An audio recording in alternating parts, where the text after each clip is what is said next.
Podcast. Today we got a special guest in the building.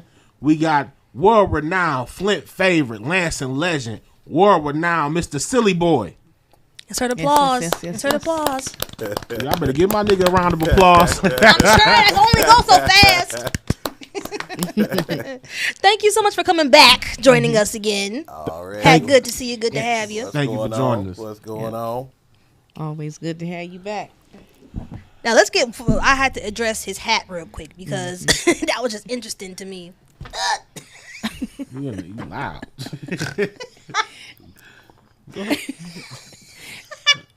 Okay, Sorry about that. This hat that you have on, I've never seen, and it's just I don't know why. It's just fascinating to me because I've never seen anybody have anything with Sasquatch, Bigfoot. So I want to that hat. That's dope. Stolen from my son. Oh, okay, but because if y'all don't know me, I'm kind of like a nerd. I like to watch. Kinda? Yeah, I'm a nerd. I like to watch like history channels and bio facts and animal facts, all that kind of stuff. So the show that they have, Finding Bigfoot, I watch that heavy. I don't know why. It's just I don't know. So that you're my new best friend. You was intrigued by it. Very interesting. Like, is that Bigfoot? No, I don't have my glasses on. So. All right, Mr. Silly Boy, how you feeling today? Coming up here, the weather felt good. Mm-hmm. Calm day. Right. Beautiful outside. Mm-hmm. Body at ease. Mind at peace. I hear that. So that means I'm feeling good. I'm blessed. I feel good. Mm-hmm. Now listen, man. I don't even know where to start, man. You done so much just globally. You know what I mean? First question I want to ask you is everything you done, because a lot of people may not know you have a career of hosting that spans over, is it 2 decades now? Approximately. Approximately 2. Yeah. Approximately 2 decades. What's your favorite event that you've been a part of? And who is your favorite? Because people don't know. Ooh. Whenever it's a celebrity coming to Michigan, Silly Boy introducing them. He was behind it. Oh, yeah. I've been at a couple of events. Like I was there when you brought Jeezy up. You know what I mean? Who was your favorite celebrity that you've been introduced to, and what was your favorite event that you've taken part of? I'm glad you took a couple extra minutes asking that question because I had to get my thoughts together, right? And when you look at close to 2 decades of being on stage as a host or MC, it's a lot of shows that then came and went. So like, absolutely.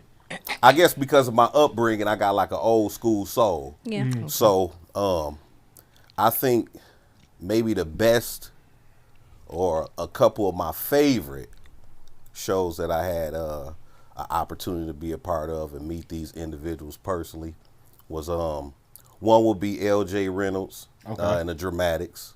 Mm-hmm. If you old school, I'm about to say you took it back old school. I wasn't expecting that. That's on the vocal side, the singer, you know what I'm saying. And then if we wish to get into more of like the rap or the hip hop, I would say Houdini. Damn, he went back. See, I didn't even know. I didn't even know about that one. Yeah, he went back in hip hop. So far as notoriety, far as the respect level coming from me, yeah, because of my era and who I listened to growing up, it was always a dream to be next to like Houdini or Run DMC. I hear that.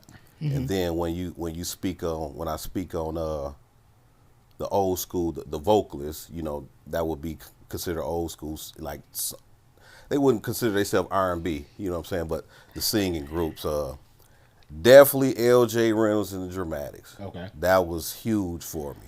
I was almost starstruck, but in a sense of ultimate respect, pay homage, because I listened to him as a kid. You know what I'm saying? I listened to my uncles and my aunties and my daddy playing that type of music in the house. So, I mean, when I got a chance to meet him, I was flabbergasted, but I was extremely excited to be on that material, that marketing material that say hosted by Silly Boy, with LJ Reynolds and the Dramatics or Houdini.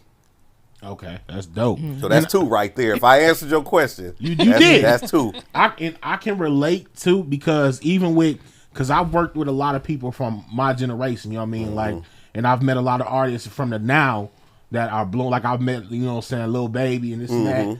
But one of my favorites was I got to open up for Otis Williams and the New Temptations. You know, 'cause everybody The else New did. Temptations. You know what I'm saying? Because I was more starstruck from that than meeting the people I done came up listening to, because I instantly go back to that Silent Night in my mind. Yeah. Oh, you better hit that note. So I definitely can understand that feeling. You know what I mean? So it's like I'm not just working with my generation. I'm tapping into my parents' generation too. So Yeah, it's a good feeling. Yes. You know, because I mean, when we looking at the times right now, you don't have legendary music or legendary artists that withstand the test of time for 20, 30 years. You know, they come and go. now, speaking of that, you said that because you are a legend yourself. You know what I mean? How have you? And I've been doing this a long time. I've seen a lot of just event hosts come and go. You know, how have you managed to stay relevant over the past 2 decades? You know, how are you still? Because like I said, I was talking to Big Dante about the other day. You know, he was just talking about, you know, when he got money for an event, you the first person he think of. You know what I mean? That come to mind. Yeah. So how have you? I got a word for it. How have you managed to keep yourself relevant over 2 decades? Okay, let's rewind it a little bit, just for the viewers and just for the understanding. I transitioned into hosting. Okay. I was in 2003, 2004. I had a best friend. Now I'm gonna name drop some people that locally everybody probably done heard of, but I'm gonna name drop, and then I'm gonna speak on how I transitioned into going from A to B to C. Okay, so initially in 2004, rest in peace, he passed away. I'm not even gonna say his name, but rest in peace. But this was my best friend. Okay, so the group at the time was Trilogy. Then it bled into Hit a Snitch Records. Hit a Snitch Records. Yeah, I remember. So a couple of these members, you know, this is family. This is family. So you got shout out to Drico, shout out to Heavy, shout out to Tom, shout out to Dink Salsa, shouts out to Big, shouts out to that whole Hit a Snitch. Rest in peace, Henny Low. And my best friend, like I said, with all due respect, this is best friend. Yeah. So if anybody understand, if they know, they know. So at the time, they had the cream of the crop street music. When I say cream of the crop, they talked it to where you understand, and they live what they spoke about. Absolutely. So it wasn't no fraudulent in it.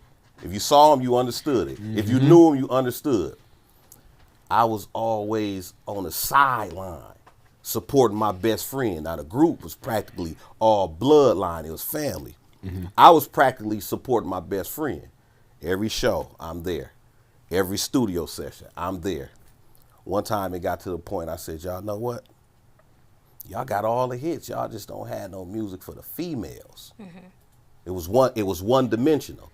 I said, y'all need club bangers. Y'all need something to make these females stand up. Next thing I know, I'm in the studio with them. I'm doing skits on the album. You know, interludes, outros. I'm doing skits. I remember that.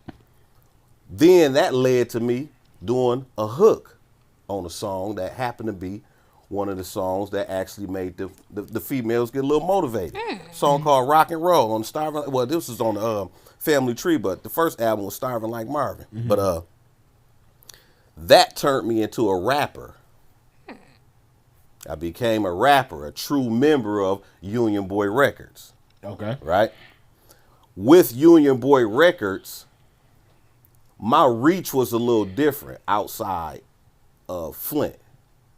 So I did all our show bookings, whether it started off in Lansing, went to Saginaw, Grand Rapids, Fort Wayne, Indiana, Milwaukee.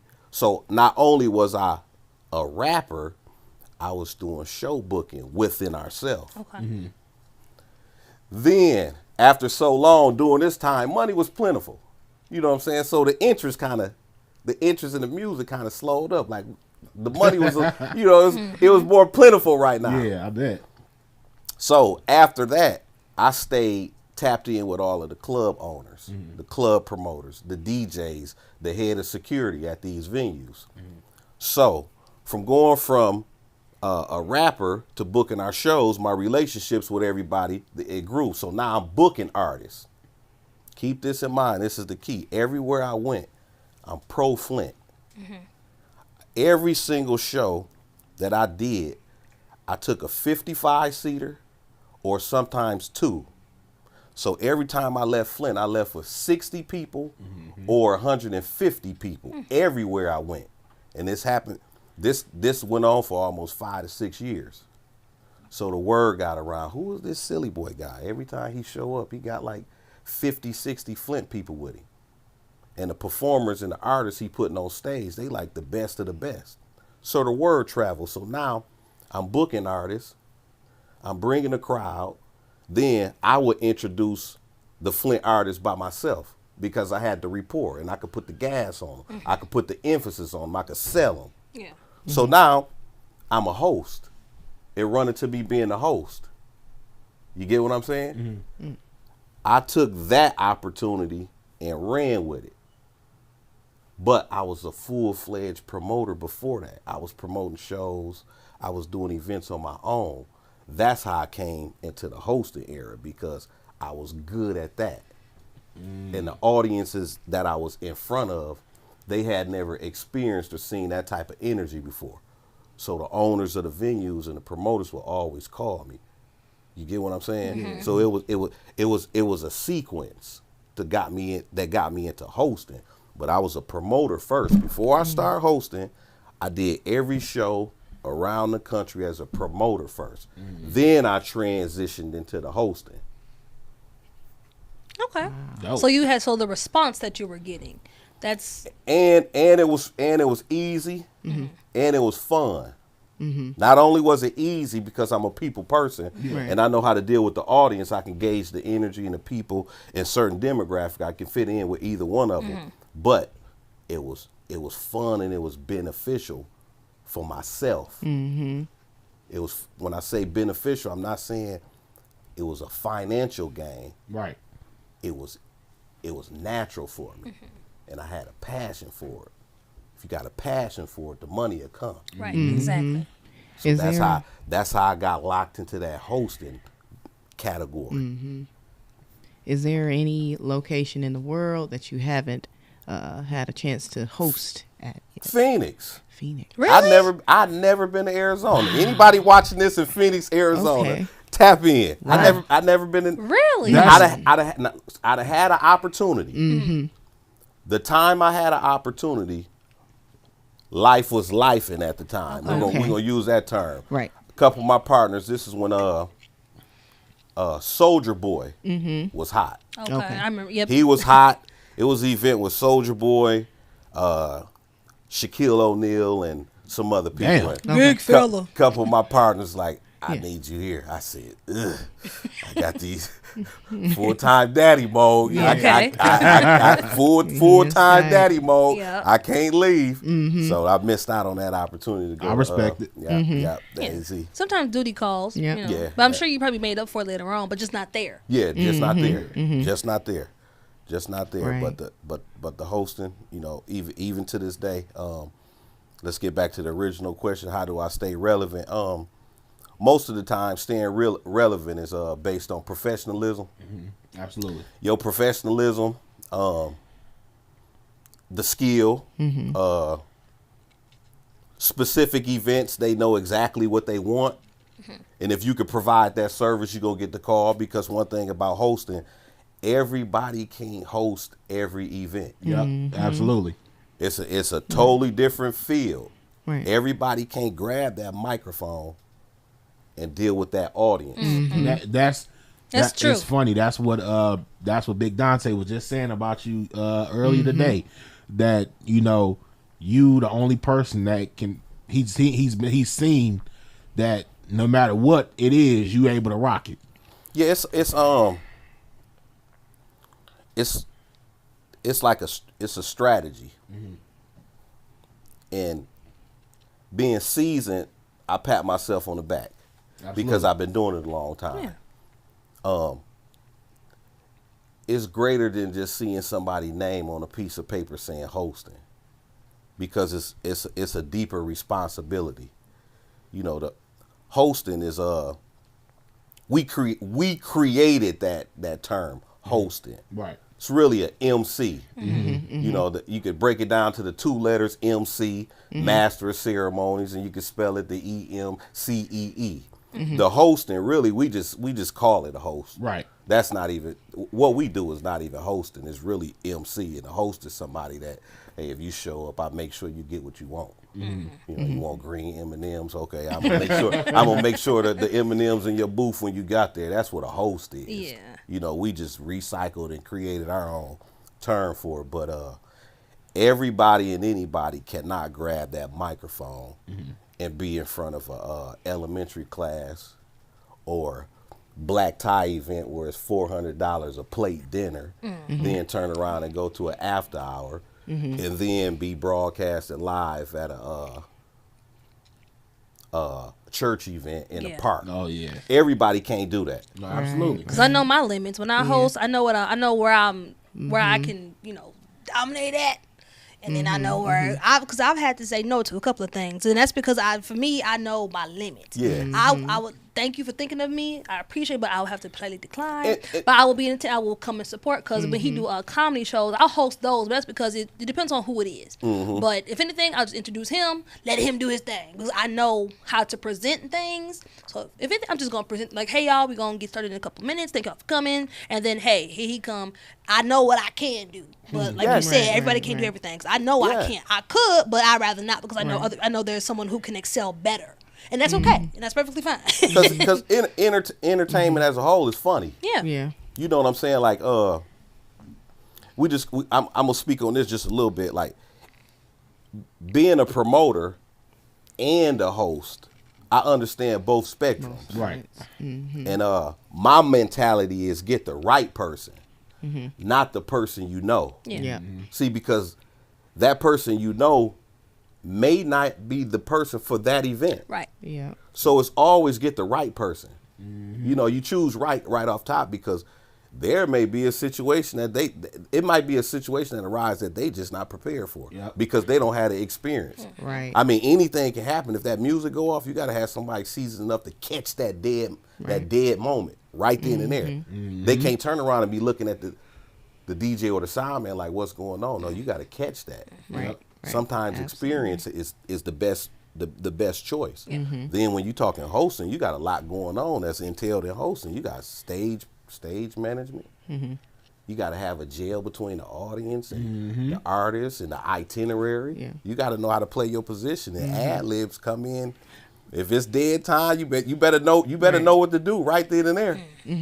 Yeah. So I mean, being a promoter and a host, and having those titles and experience under my belt, I'm saying, I give myself a pat on the back, because I really learned it. Yeah.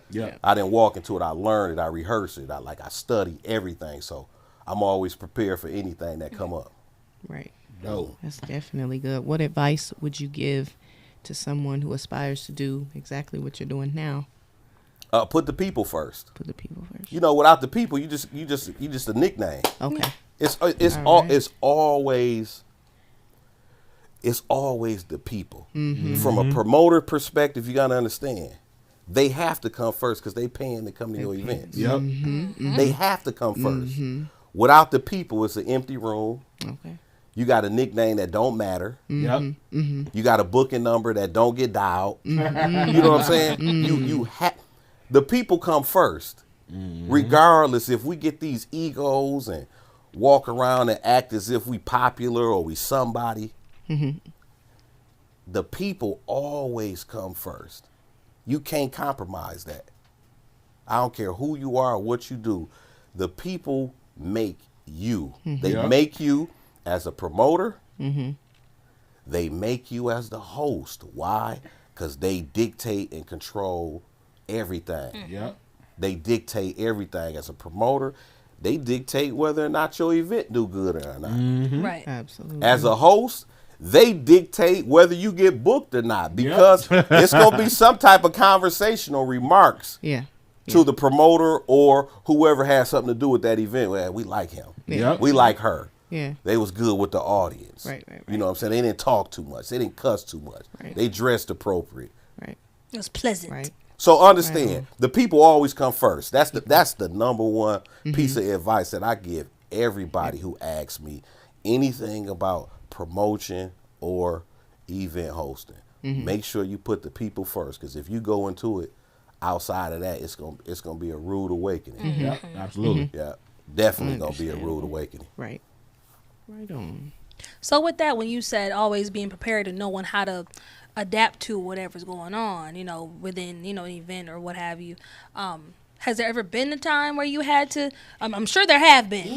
I'm sure there have been. But give me your number one situation where something happened during an event. You had to think on your feet, think fast, and save the day. What had happened? I just use something local real quick. Maybe a couple years ago, right when the Buick City Event Center opened. They started off doing all like rock, maybe country. Yeah. You know what I'm saying? They definitely started off like that. And I was kind of like a sideline partner inside the Buick Event Center. Okay. As to if you the in-house host, some promotion and marketing, and then that's how, that envelope be determined for you. So I was kind of in-house. Yeah. So one particular night, I always say this on the microphone, like I don't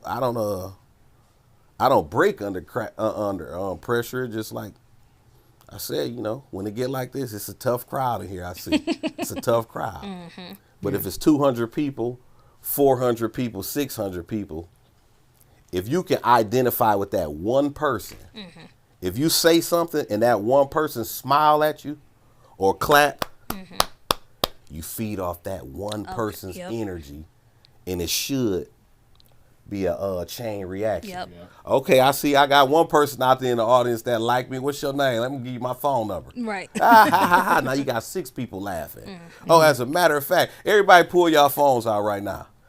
I'm going to give y'all this phone number, all right? I need everybody to text me y'all, a picture. And whoever, I'm going to give y'all something at the end of the night. It's just direct to consumer dialogue. You can't never let them see you crack. Yeah. Because they will watch you and say, you don't know what he's doing.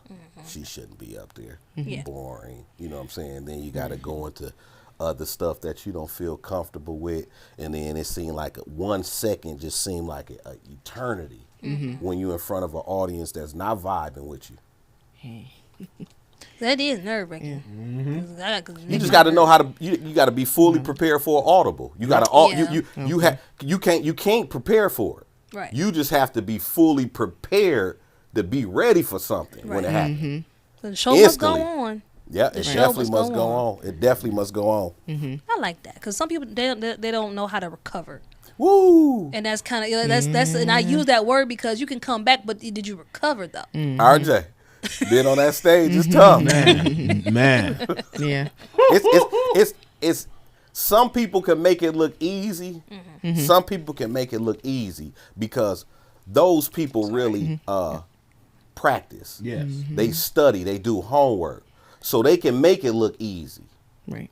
But when I've done shows and introduced artists, and that artist come up a little shy, a little shaky, bashful, and like totally scared, it's okay, because it's not easy being in front of a stranger. Right.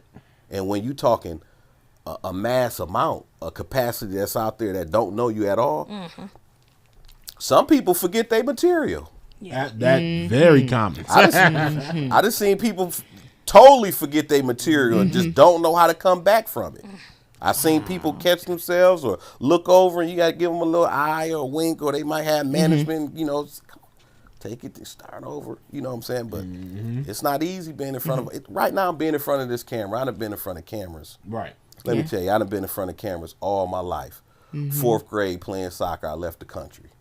I'm used to being in the newspaper. I'm used to being on TV. I'm used to being in front of audiences. I'm used to that.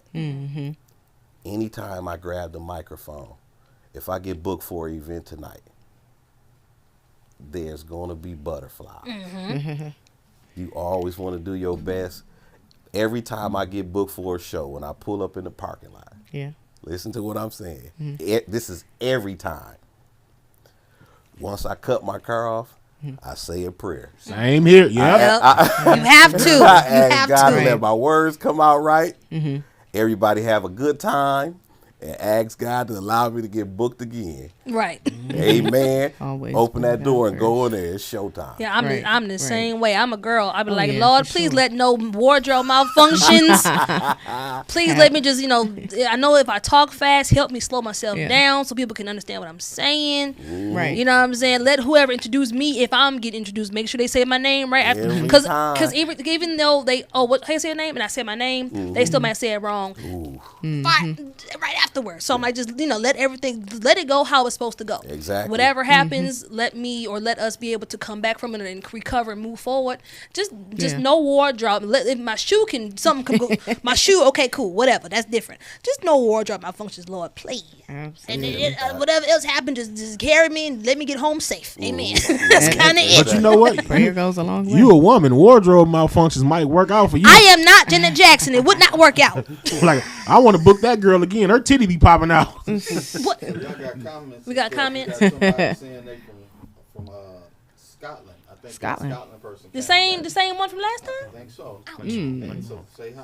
When you said you went out the country, and Scotland was like, "Hey, we out here." All right, Hey, shouts over- out to Scotland. Scotland. What else Tune we in. got? Scotland. Say again. What else we got? Anybody got questions? We got for just this people just following the Following. Oh, okay. everything. So nothing. Let them know they can call in if they got any questions they want to ask for Silly Boy too. So tell them the number. Well, you got to give me the number. 248 Huh? 248 248 820 820 5053. 5053. I'm gonna do it again. So if you got any questions for a legend Silly Boy, you can call in 248 840 248 820 5053. They're going to call the wrong number. That's what you call into the Sweat Hotel. You got some confessions you want to give us? Speaking of, I always wanted to ask you this. How did you get the name Silly Boy? Where did that come from? Here we go. We got a call in. Already? Damn. All right, let's see. Take the call. Take the call. Carly, you are now live with the All Purpose Podcast hold and Silly. Oh shit. Yellow. And hope it ain't my mama. Caller. Carly, you are now live with the All Purpose Podcast and Silly Boy. Ain't saying nothing. They ain't saying nothing. Great on your thing, dude. Huh? I'm sorry, we can't hear you. I wanted to say you doing. Can you hear me now? Yeah, we can hear you. Okay, I just wanted to say you're doing great on your interview. But I do have a question. Are you ready? Yes. Okay, so my question is, what do you say to someone new to the mic? Like you say, you get butterflies, still out there over 20 years. How do you when you that anxiety, and what do you do about that anxiety? So our caller, what's your, can you hear? Can you hear? A little Yeah, I bit, can hear you but guys. And caller, what's your name, honey? No, you can stay. You can My stay. name's Veronica. Oh, I'm about to say, you can Child, stay it's anonymous. Veronica. Hey, girl. Shout out to you. Shout out to Veronica. It's They Veronica. wanna know, you've been doing this over 20 years. What do you do about the butterfly? And how do you help? You know, what would you say to someone that has anxiety who's new to the microphone, new to getting in public, new to getting out there in public? okay. Hello. Yes. Okay. First and foremost, it happens to everybody. Like I said, with the length of time that I've been doing what I've been doing, you would think that I'm accustomed to being in front of that audience and being on that stage to where I wouldn't have butterflies. But like I say, first and foremost, I just, I do my little prayer. And then once I walk into a venue, you have to create some type of, I don't want to say turn up, some type of energy, some type of self conversation of you about to go out there and kill whatever it is. I shouldn't say kill, I guess, but you get ready to go out there and do the best that you can do. So it's mentally, you got to psych yourself out. You really have to psych yourself out internally. And then once you go out there and hit that stage or grab that mic, instantly, it's game time. Yeah. Like it's game time right then and there. Okay, all of the practicing you done for the last 3-4 months is game time. The whistle done been blown. Let's play. All right, leave it all out there. You got to start right now. That's how I go. I got you. Yep, you got to put yourself in a mental space that you about to do the best that you possibly can. Okay. So I have another question. So what's the next big thing for you? Hold up, you stealing our questions now. Wait a minute, goddamn. Dang, Veronica! If you wanted to come in, you could have just said something. We miss you. We miss you. Go ahead. We just playing with you.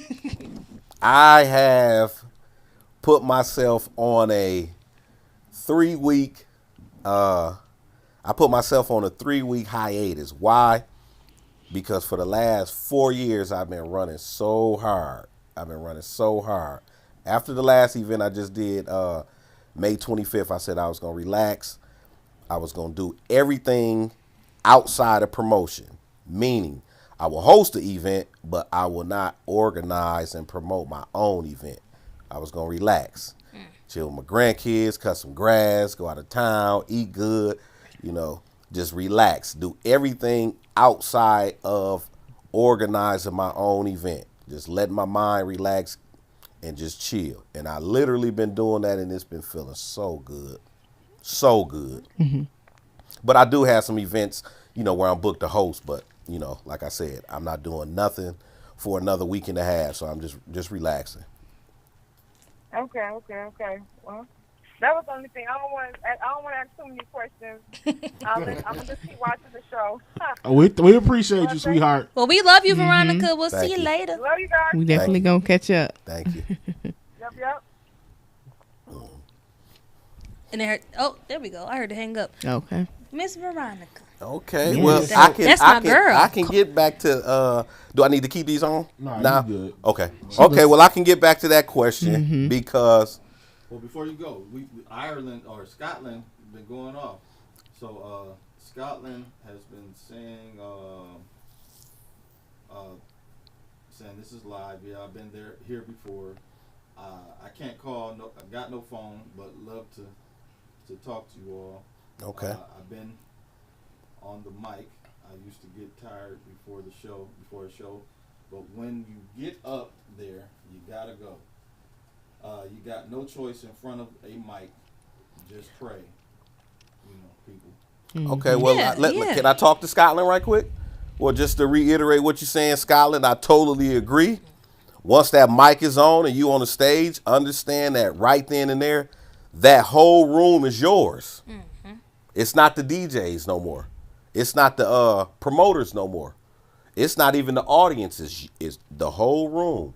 That whole production, that whole room is yours. Mm-hmm. Because that mic is in your hand and you controlling everything. You controlling the audience energy. You controlling their vibe. You controlling the next person that's about to come up.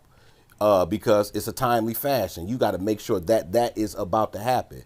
You controlling the introduction of that individual or individuals that's about to hit the stage. You have to make sure that you've done your homework to present them the right way. Exactly. You have to make sure you present them in the right way, because there are some cases where you can drop the ball, and therefore when they walk up, they already pissed off. Yeah. Highly professional people, they can be pissed off if you don't bring them up to a certain degree. Absolutely. You can. So Scotland, I understand. Hey, listen, we just got to stay to it. We got to stay on it. Understand that the people come first, and we love what we do. That passion is going to show, and we're going to stand out at every given chance we get. right. I like And that. then Right Ryan on. said good information, and Scholar said something else takes over. Yeah. You get Yeah. you get into character. That's exactly what takes over is your character, because I'm not Ryan Cabell on the stage at all. And that, yes, That's what he be saying. Yeah. no, for real, that's exactly what I say. Like, this is I'm in character. You know what I mean? Like, Yep. I'm at work right now. Outer body experience. You peel the core person off, and now you in character. You totally in character, and that's the person that you are.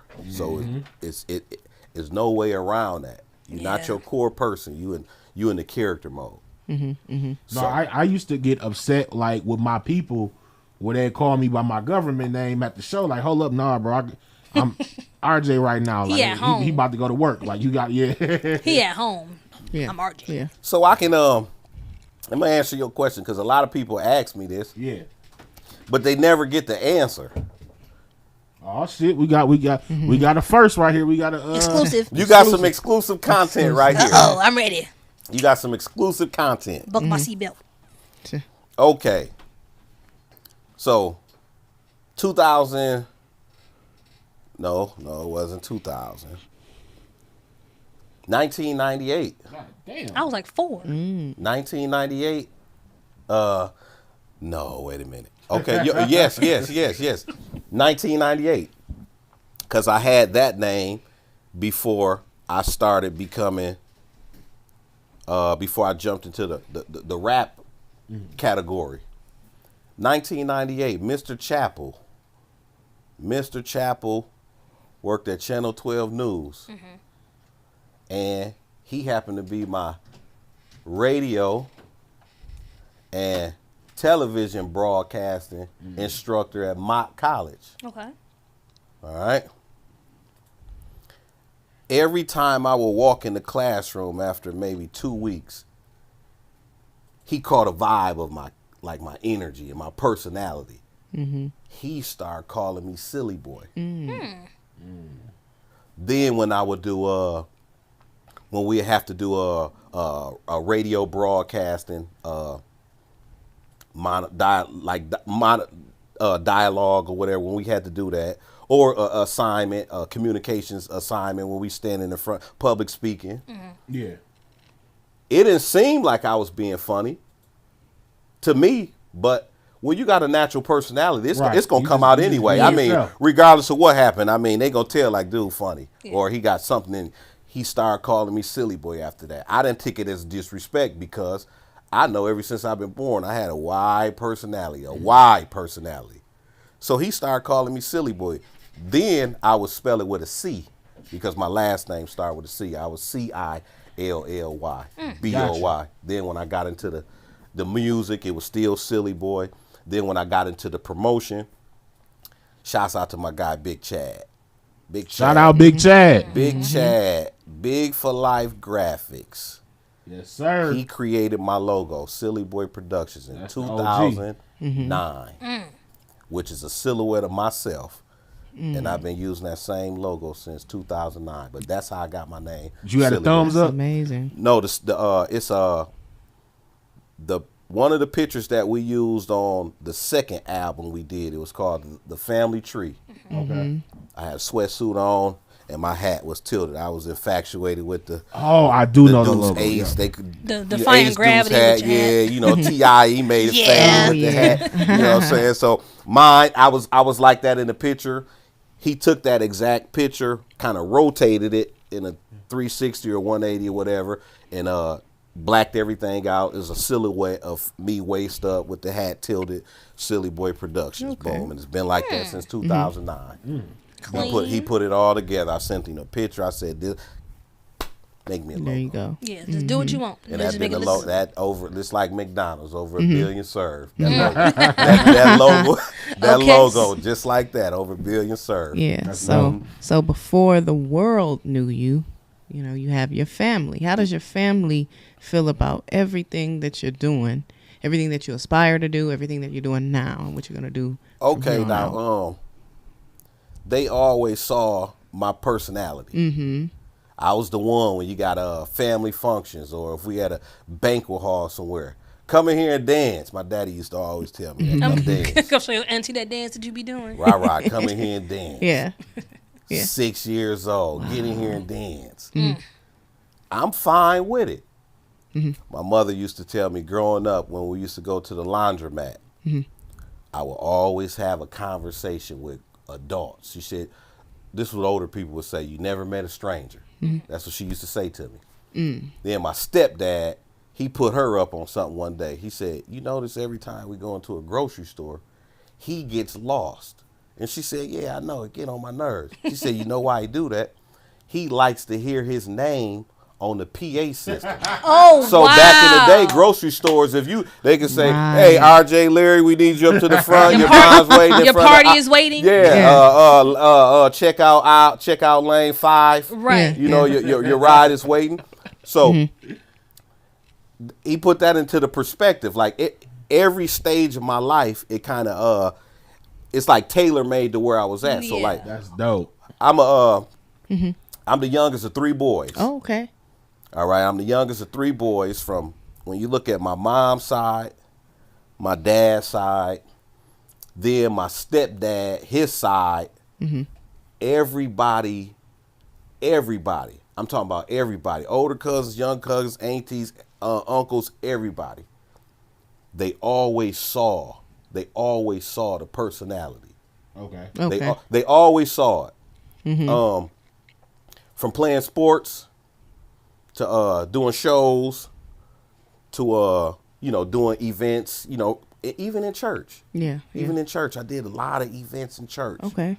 A lot of stage events in church. That used to get broadcasted on Channel 17 back in the day. You know what I'm saying? I done a lot. So they my family, they support everything I do.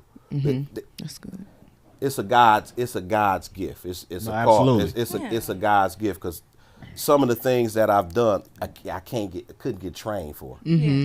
My conversation sometimes, the way it come out, my gift of speech in certain scenarios, it's only God. It's like I can't practice that. So that means God gave me that gift. It was instilled in me from the beginning. Right. So I'm living in what I should be doing. All actuality, I went to acting school. So Okay. I went to acting school.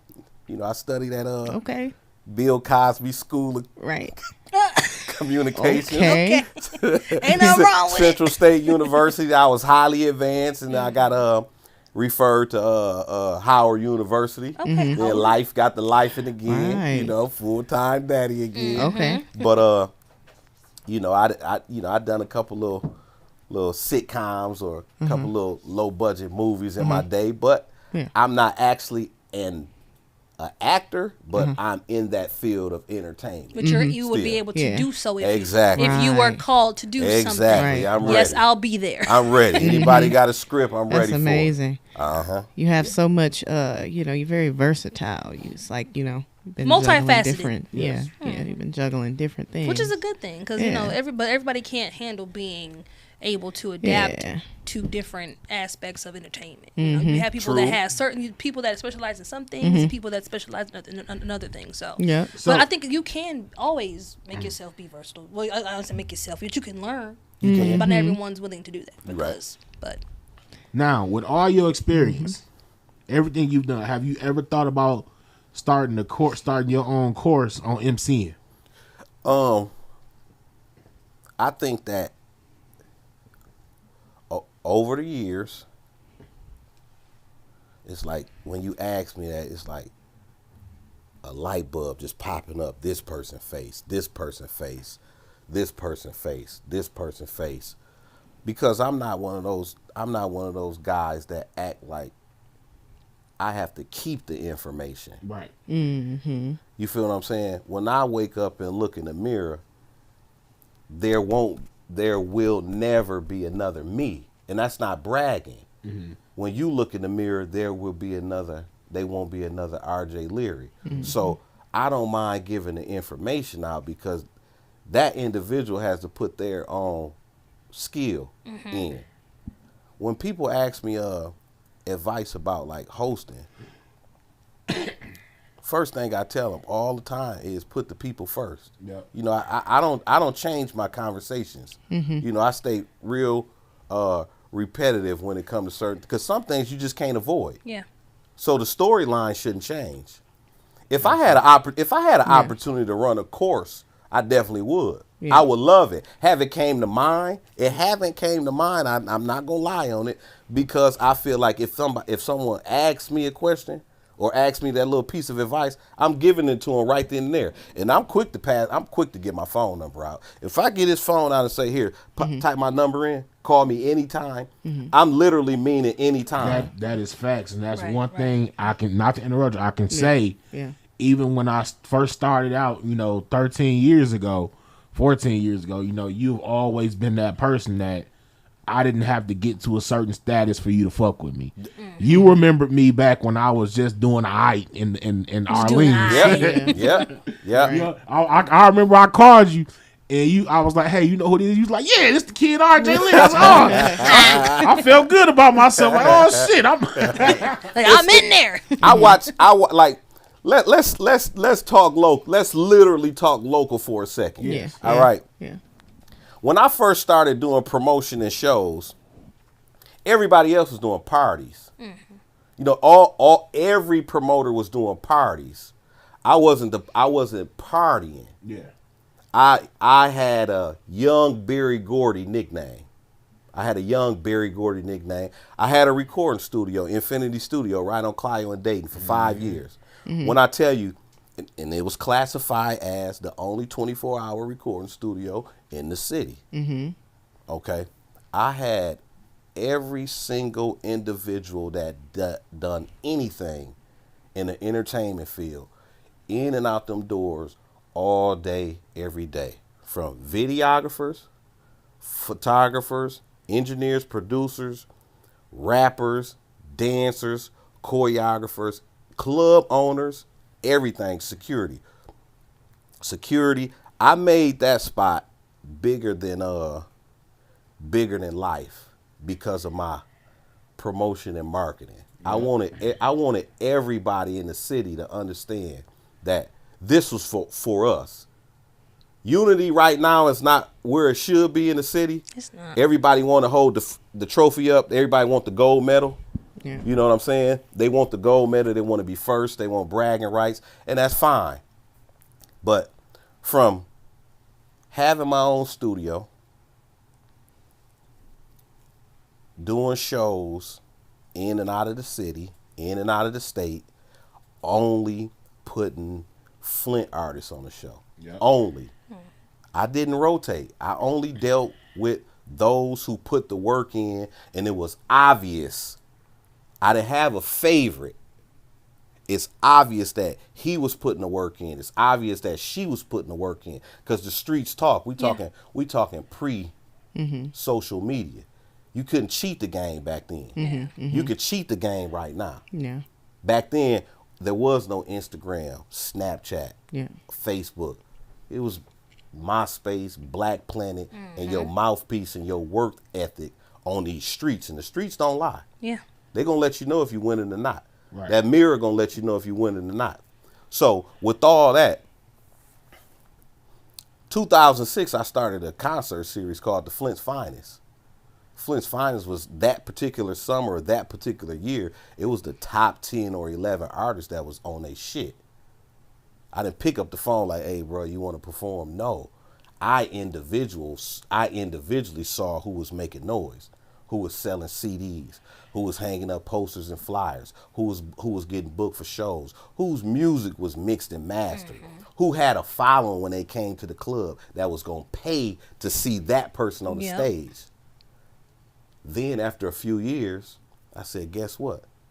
We got females that's doing the same thing. So I introduced the Females Finest concert, a whole show headlined by all female artists.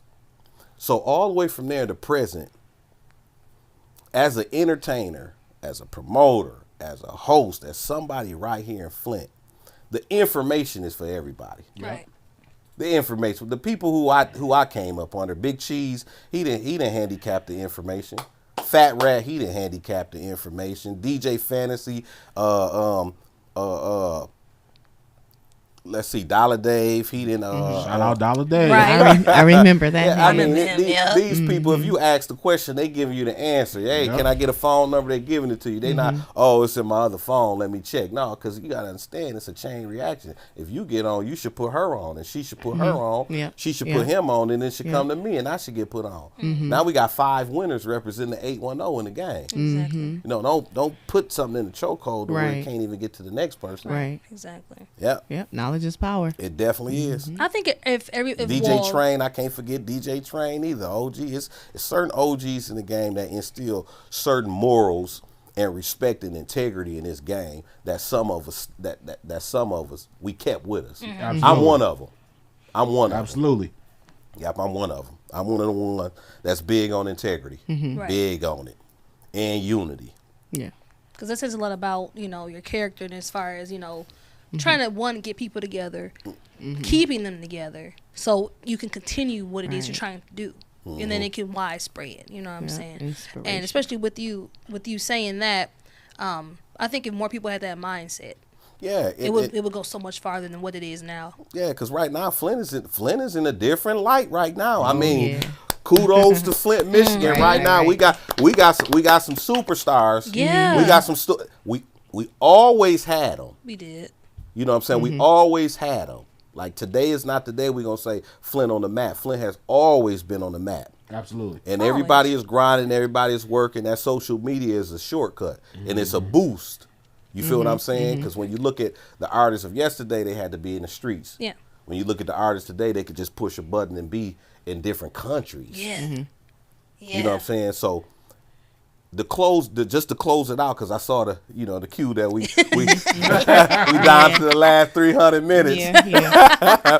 Right. Listen, all purpose podcast. I appreciate being a guest. I appreciate being on the couch. We appreciate you. We'll be glad to have you. Glad that you came back and visited us. I really appreciate it, and we as a whole, I say this to everybody, don't nobody give a damn about the money.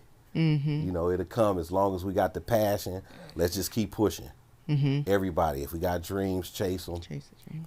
Stay sucker free. Oh yeah. Oh, always. Know who you is from the inside out. I wrote a poem on that. 2 thumbs up, Oh, yeah. Silly Boys, Mr. Old Baby.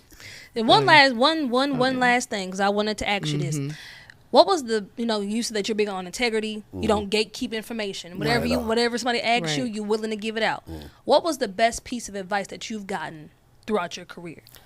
You know what? I'm gonna tell you the best piece of advice that I got was stay you, because I didn't get caught up in. I don't get caught up in the favoritism. Right.